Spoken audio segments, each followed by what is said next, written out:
Muy buenos días, hermanos, Dios los bendiga.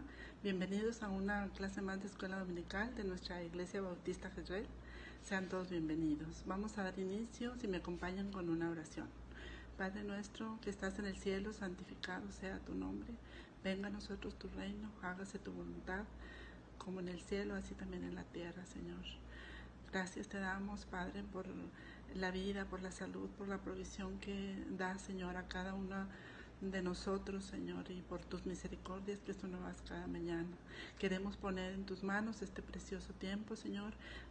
Abre nuestro entendimiento, darnos discernimiento, Señor, para poder poner por obra todo lo que vayamos a aprender en esta mañana, Señor.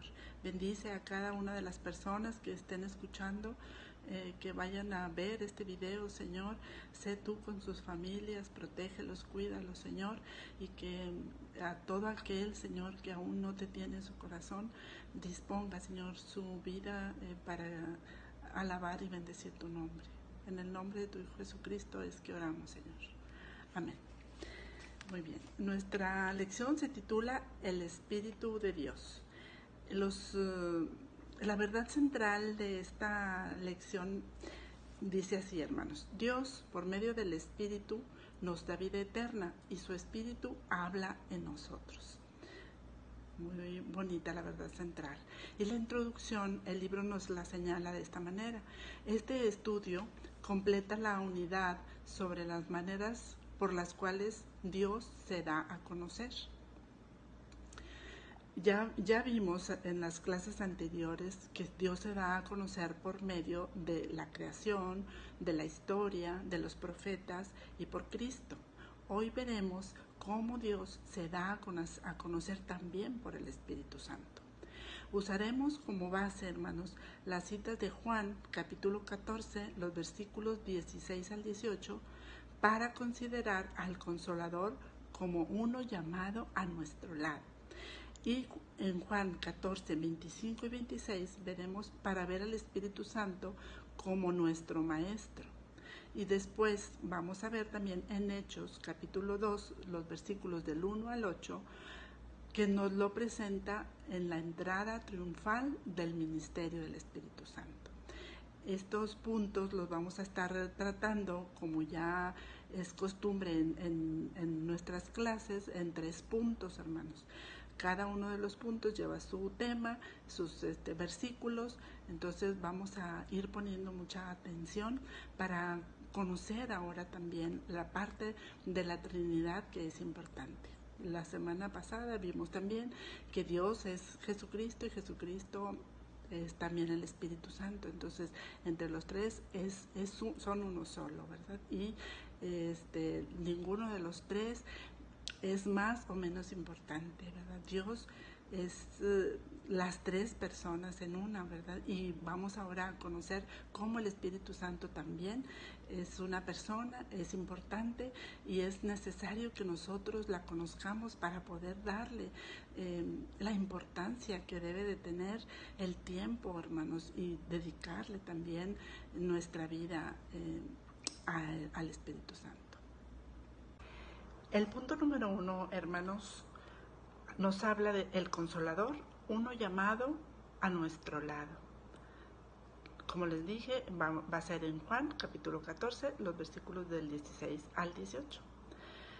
Muy bien, el versículo 16 dice al inicio: y yo rogaré al Padre y os dará otro Consolador. Debemos poner este pasaje en el contexto de los versículos anteriores del capítulo 14. Nos relata en parte la despedida de Jesús. Si ustedes gustan leer los versículos del 1 al 15, hermanos, para ver. La semana pasada los estuvimos considerando, ¿verdad? Entonces aquí vemos, ¿verdad?, que puede estarse considerando la despedida de Jesús, quien dirigía con firmeza sus pasos hacia la meta final, la cruz. Quiso dar toda la consolación, seguridad y apoyo que sus seguidores necesitaban. Él sabía lo que ellos vivirían, quizá temor de enfrentar la lucha, quizás sentirían faltos de palabra para saber qué decir, quizá no sabrían qué hacer en un momento dado. Así sería, por supuesto, pero contarían con la presencia del Espíritu Santo, quien les mostraría la voluntad de Dios y les daría el mensaje en el momento preciso. Dice este versículo, y yo rogaré al Padre, ¿verdad? Estamos en el 16, y yo rogaré al Padre, así empieza.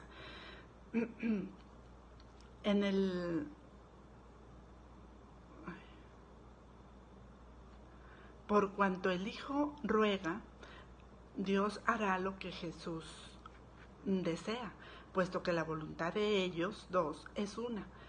Vamos ahí mismo en Juan, hermanos, en el capítulo 11, versículo 42, y vamos a ver lo que dice. Dice la palabra: yo sabía que siempre me oyes, es Jesús el que está hablando aquí, pero lo dije por causa de la multitud que está alrededor, para que crean que tú me has enviado. Eso es lo que Jesucristo les hace hincapié.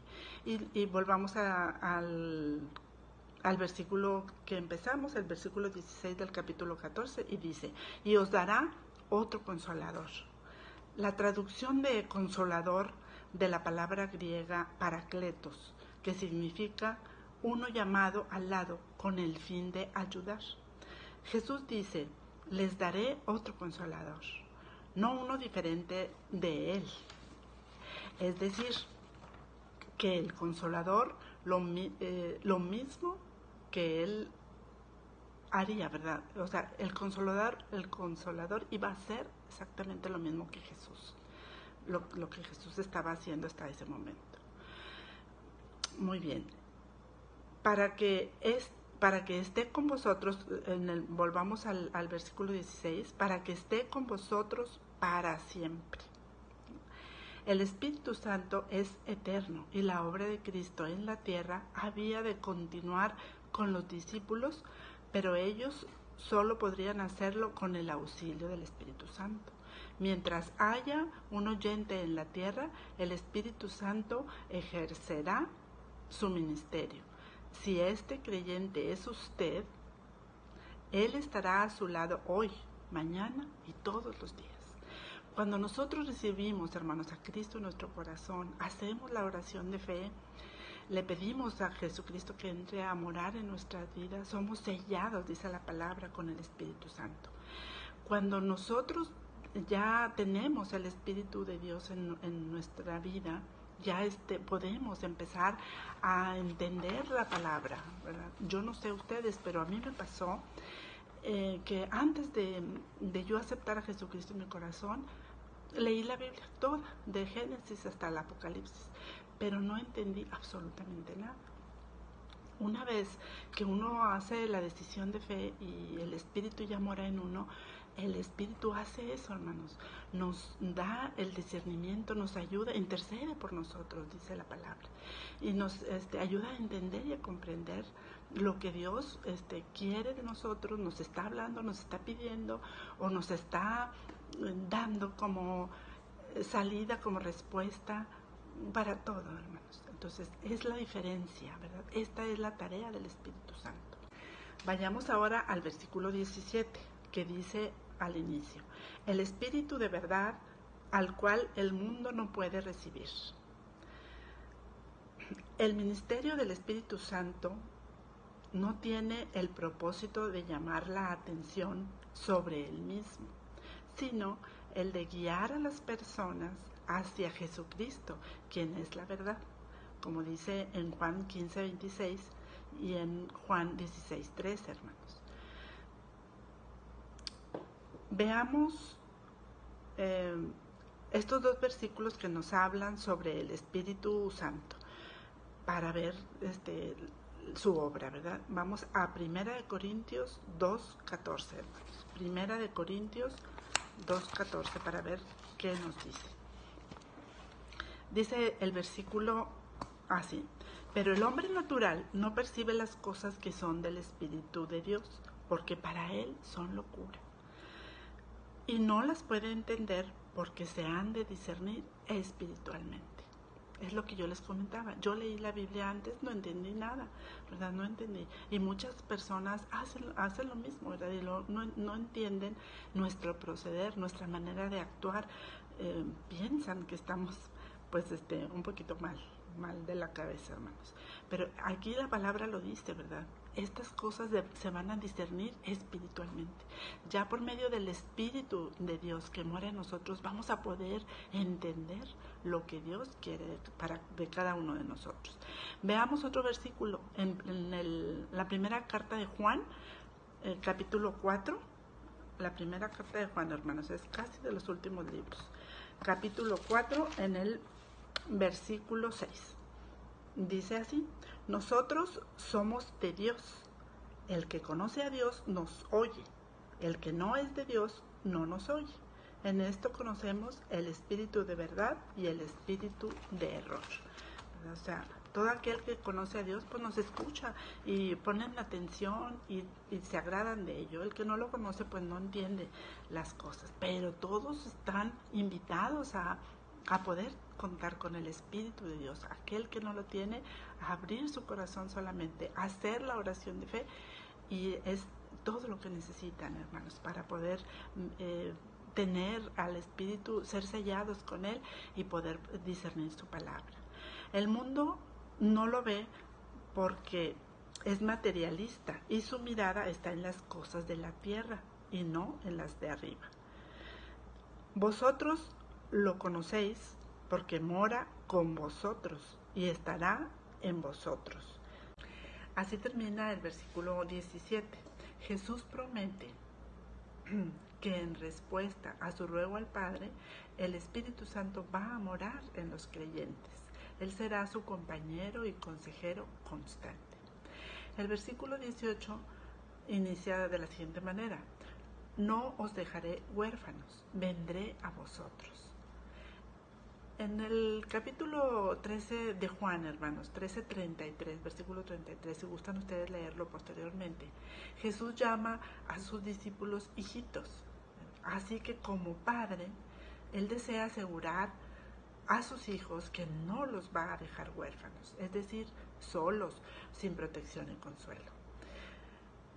Continúa el versículo 18, vendré a vosotros. A primera vista podríamos creer que hablaba de su segunda venida al mundo. Sin embargo, manteniendo el sentido dentro de su contexto, hace referencia a su presencia en la persona del Espíritu Santo. Muy bien.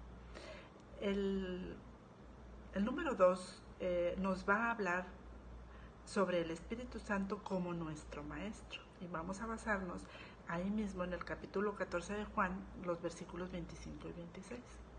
El 25 empieza diciendo así: os he dicho estas cosas estando en vosotros.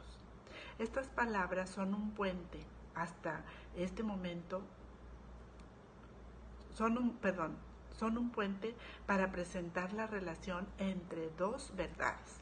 La primera habla de que hasta este momento yo les he enseñado todo cuanto es necesario. Vamos a ver qué dice Juan 15:15. Dice así: ya no os llamaré siervos, porque el siervo no sabe lo que hace su señor, pero os he llamado amigos, porque todas las cosas que oí de mi Padre os las he dado a conocer. Ya no los trataba como siervos, sino como sus amigos. Y la segunda verdad es: después de mi muerte, dice Jesús, sepultura y resurrección, tendrán otro maestro. Muy bien. El versículo 26 inicia diciendo: mas el Consolador, el Espíritu Santo, a quien el Padre enviará en mi nombre. El Espíritu Santo es una persona, es la naturaleza misma de Dios y de su Hijo Jesucristo. Desempeña las funciones de consolar, ayudar e interceder por los hijos de Dios. Así como Jesús fue enviado por el Padre a cumplir una misión salvadora, así el Espíritu Santo ha de cumplir la misión que Jesús señala aquí. Continúa el versículo 26 diciendo: Él os enseñará todas las cosas y os recordará todo lo que yo os he dicho. Veamos algunos versículos, hermanos, donde se describe el trabajo del Espíritu Santo. Vamos a Efesios, al libro de Efesios, capítulo 6, versículo 17. Efesios 6, 17.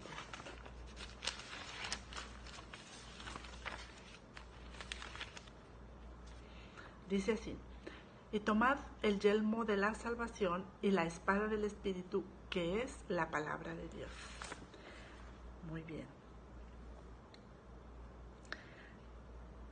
Da la idea de que el Espíritu instala profundamente dentro de nosotros la palabra de Dios, obrando como la espada del Espíritu.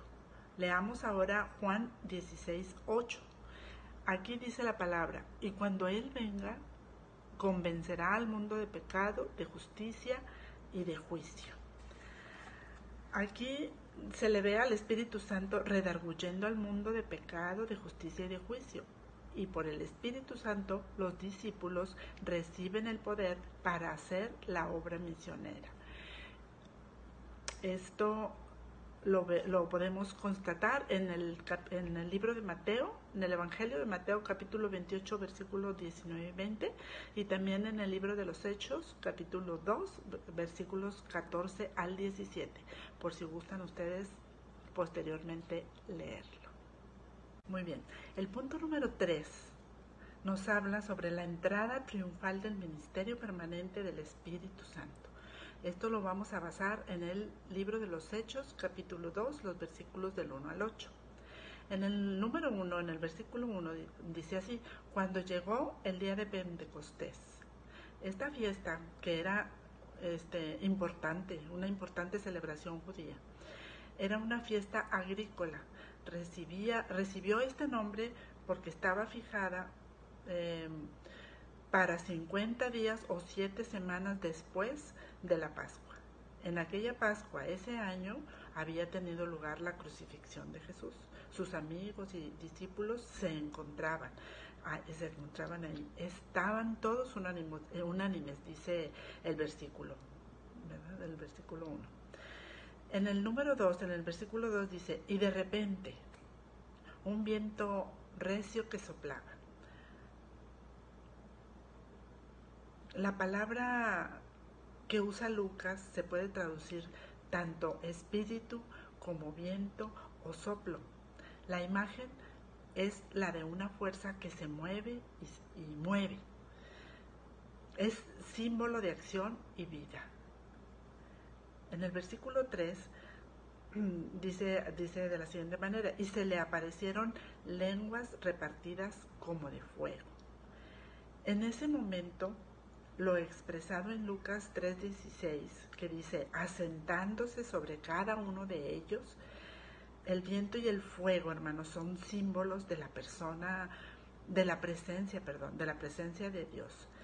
Vamos a ver los versículos, o si gustan leerlos posteriormente, los versículos en Éxodo 3:2, hermanos, tomen nota, por favor, son muy importantes. Isaías 5:24, Isaías 6, del 6 al 7, y Ezequiel 37:9, para que ustedes puedan comprobar esto que yo les estoy diciendo. Muy bien, en el versículo 4 dice así la palabra: y fueron todos llenos del Espíritu Santo y comenzaron a hablar otras lenguas, según el Espíritu les daba que hablasen. Este versículo, unido al 11 y al 13, inicia el don de lenguas. En los versículos del 5 al 8, vamos a leerlos, hermanos, todos juntos, por favor, acompáñenme. Dice así la palabra: moraban entonces en Jerusalén judíos, varones piadosos de todas las naciones bajo el cielo. Y hecho este estruendo, se juntó la multitud y estaban confusos, porque cada uno les oía hablar en su propia lengua. Y estaban atónitos y maravillados, diciendo: mirad, ¿no son galileos todos estos que hablan? Partos, medos, elamitas, y los que habitamos en Mesopotamia, en Judea, en Capadocia, y en el Ponto, y en Asia. Todos entendían lo que estaban diciendo ellos. Cuando escucharon el estruendo y se percataron del evento que estaba ocurriendo, se reunieron alrededor de los discípulos. Aquí ocurre algo maravilloso. Cada uno les oía hablar en su propio idioma. Solo el Espíritu Santo puede hacer posible que el mensaje del amor y justicia de Dios sea comprensible en toda lengua bajo el cielo. Solo el Espíritu Santo puede interiorizarla y hacerla comprensiva a todos, hermanos. Por último, hermanos, me gustaría comparar dos eventos. ¿Recuerdan cuando quisieron hacer la Torre de Babel? Cómo Dios los confunde de manera tal que ya no podían entenderse y pues se suspende esa construcción. Y aquí en este evento podemos ver, ¿verdad?, al contrario, ¿verdad?, cómo el Espíritu Santo obra para que todas las personas se entendieran. Y ellos se maravillaron y estaban pues todos atónitos por lo que estaba pasando, ¿verdad?, porque entendían todo lo que ellos estaban diciendo, ¿verdad? Entonces, cuando Dios obra, ¿verdad?, así Dios nos habla, hermanos. Así Dios se da a entender, nos comunica su mensaje por medio del Espíritu Santo. Obedecer sus indicaciones es encontrarse con Jesucristo. Y encontrarse con Jesucristo es hallar la vida eterna. Algo tan sencillo, hermanos, como hacer la oración de fe y tener a Cristo en nuestro corazón y tener una vida nueva en Cristo y tener la oportunidad de la vida eterna. Algo tan simple, pero es tan difícil muchas veces de hacer, ¿verdad? Entonces, por eso es que yo les recalco y les pido cada vez que estoy con ustedes, hermanos, que no dejen de orar, que no dejen de leer todos los días, escudriñar la palabra. Si ustedes no tienen aún a Cristo en sus corazones, hacer esa oración de fe. Es algo muy sencillo, no es nada elaborado, ni es una oración ya hecha con anterioridad. No, usted puede hacer la oración diciéndole simple y sencillamente, reconociendo que usted es pecador, pedirle, ¿verdad?, a Jesucristo que entre a morar en su corazón, le cambie su vida por completo, le ayude a ser un moldeable para que Él le haga la obra, ¿verdad?, total en su vida. Entonces, esa es la única verdad, hermanos. Fíjense qué bello esto que nos termina diciendo esta lección, ¿verdad?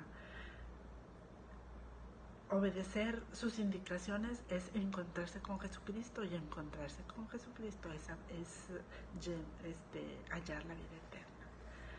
Yo quiero, hermanos, que todos ustedes que me están escuchando y no tienen a Cristo en su corazón, me gustaría mucho que hicieran esta oración de fe y contaran, que fueran sellados como dice la palabra, ¿verdad?, con su espíritu, y empezaran una vida diferente, hermanos, en la cual por supuesto que van a tener luchas y pruebas, pero con la presencia de Dios en sus vidas, que todo lo hace diferente, que todo cambia, hermanos, cuando contamos con la presencia del Espíritu Santo en nosotros, que nos redarguye, que intercede por nosotros.